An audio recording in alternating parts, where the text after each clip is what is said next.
In the last video, we started thinking about finding the antiderivatives of polynomial functions. And we did one example on page 487 in our workbook. And now I want to do the remaining three problems. You might want to give them a shot. Maybe do it in pencil just in case you got something wrong and you need to overdo it, or do it on a scrap piece of paper. But see if you can figure out what they are, because there are a few tricks there waiting for you. All right. But with that in mind, we'll go through and solve them right now.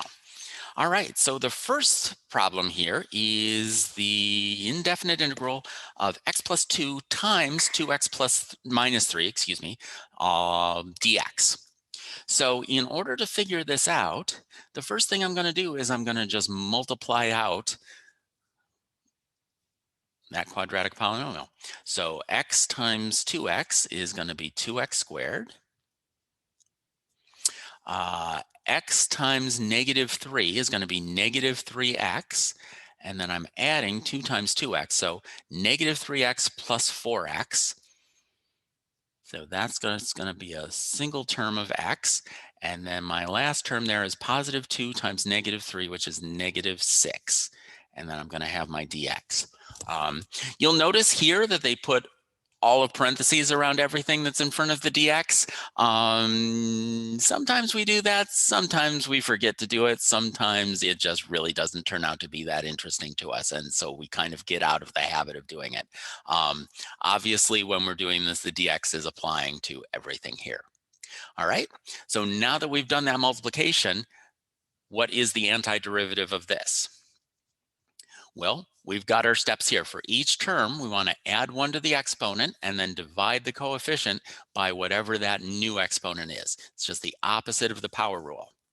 So when we do that, the first term is going to be x cubed times 2/3. Okay, double check. 2/3 times 3 would be 2 times x squared. So doing the derivative gets me back to here, which tells me that I did the antiderivative correctly. Plus x, that's going to be x squared. And then we need to divide that by 2. So that's 1/2. And then negative 6x minus 6x. And remember, whenever we do an indefinite integral, we need to add that constant term at the end. Okay?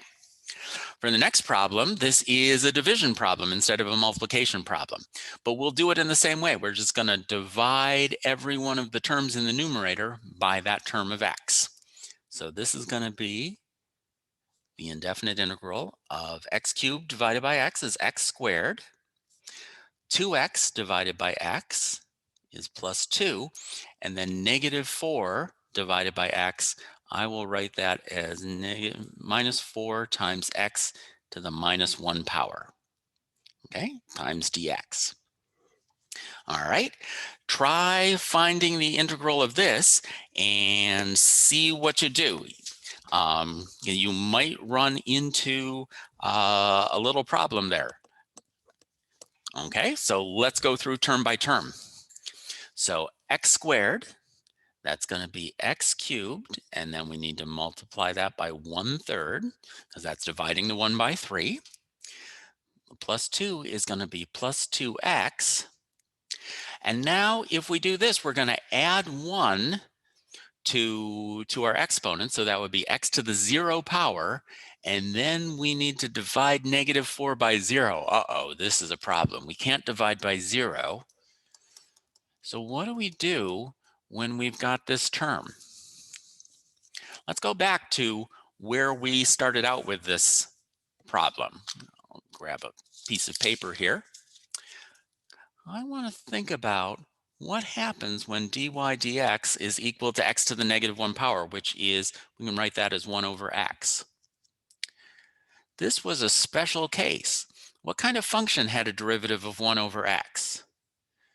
You can go back and look at your table of functions if you want to, but remember that turned out to be the natural logarithm. And I'm going to be really careful and throw throw absolute value signs around that.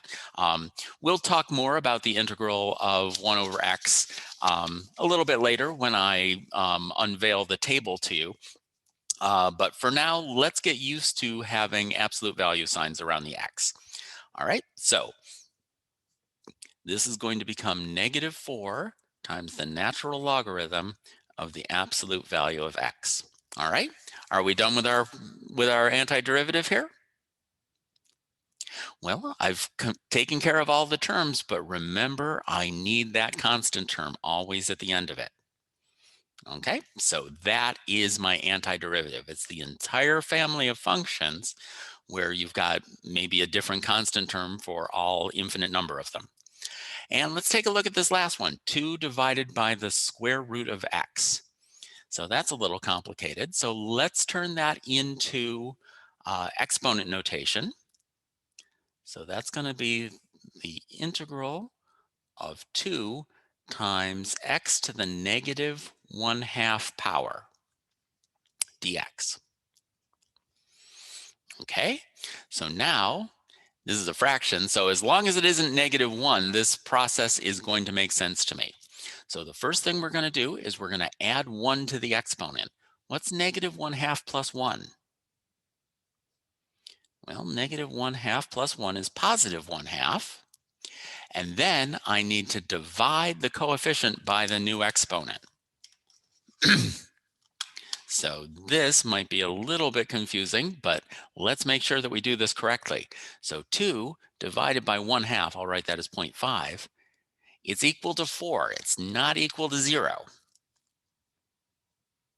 Okay, and let me double check this by going backwards and seeing if it works.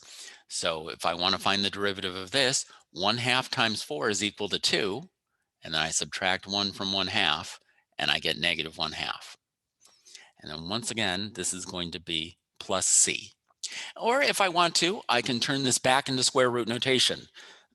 So this is 4 times the square root of x plus c is the antiderivative in this case. Okay, so this is just a basic idea. We are going to be finding the antiderivatives or the indefinite integrals of polynomial functions for a real long time now. So be used to going through this process now that you've seen it and a couple different wrinkles of it.